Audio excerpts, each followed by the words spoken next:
stood in front of the mirror in an unknown land, staring at my reflection. My dark hair was tied back, revealing my face under the veil. I had always been proud of my mixed heritage, but lately I had been feeling torn between my Korean and Nigerian roots. I struggled with my identity, feeling like I don't belong to either Korean or Nigerian culture. As I grew older, I became a force to be reckoned with. I grew up with a sense of abandonment and rejection, feeling like I was never wanted or loved. My adopted parents weren't better off either.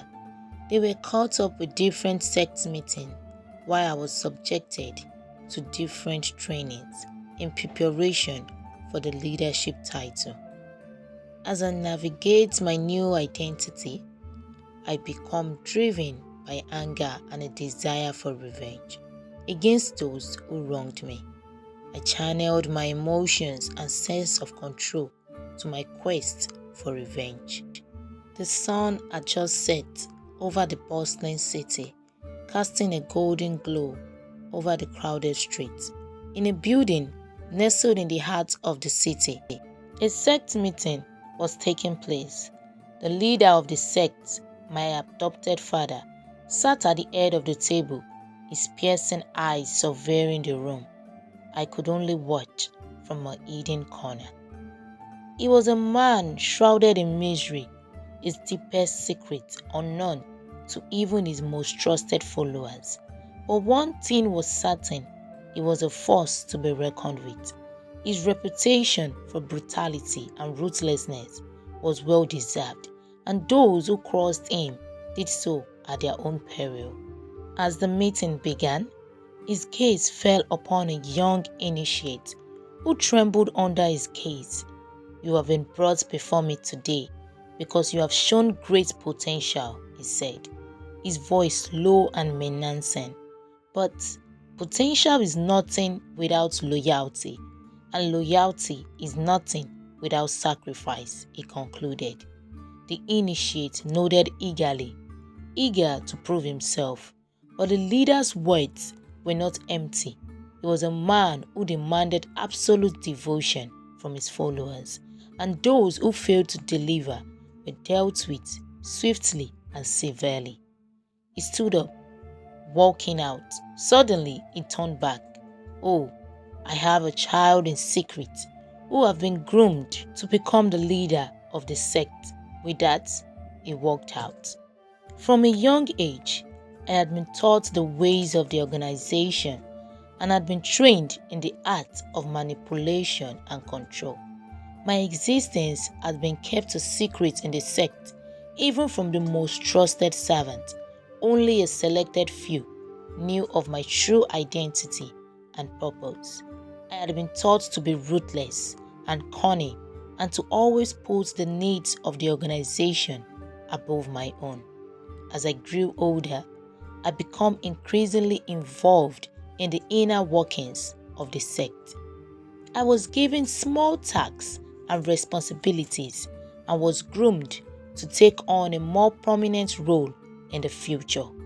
The leader saw great potential in me and was determined to mold me into the perfect leader.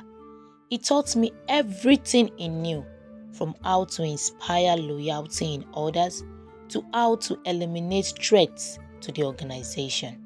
I struggled with the moral implications of the sect actions and wondered if the ends truly justified the means. I became more and more conflicted. I knew I was being groomed to take over the organization, but I was not sure if I was ready for the responsibility. The leader sensed my doubts and knew that he had to act quickly to reassure me. He took me on a journey to the heart of the organization, showing me the true extent of their power and influence. I was amazed at what I saw, and my doubts began to fade. I realized that the organization was not just a group of fanatics, but a powerful force. I finally accepted my destiny. I was ready to take on the leadership of the organization and to lead them to even greater heights. But to become the leader of the organization, I had to undergo a final test to prove my loyalty to the organization. On the day of the coronation, I have to take the life of whoever I set my eyes on. It was a test that has been passed down from generation to generation. I smile cruelly to myself. That would be a piece of cake. After all, I have been trained for this. The day of my enthronement had finally arrived. The leader stood at the front of the grand hall, surveying the crowd of followers who had gathered to witness the transfer of power. I stood beside him, my eyes shining with a sense of purpose. The time has come for me to pass on the mantle of leadership, he started. I have chosen my successor to lead our organization into the future. The room erupted into cheers and applause as I stepped forward to accept the challenge. A black fabric was then tied on my face while I was taken to a place unknown to me. I was left all alone deep in the forest, patiently awaiting my prey. I heard footsteps gradually approaching me. They were heavy. It is absolutely not of a child. I was a little bit glad. The footsteps were getting closer. Not of a lady, I said silently to myself, holding tightly to my weapon, ready to strike. Heenim, he called suddenly. I paused, trying to pinpoint that voice. It's been years someone called out my real name, not even my adopted parents. Heenim, he called again. I pulled down the veil, surprised, revealing my face, and for the first time in forever, emotions ran through me. My heartbeat raced. My dad. And there, my dad and there. This isn't happening. I was trapped between fulfilling my mission and putting my need above the organization.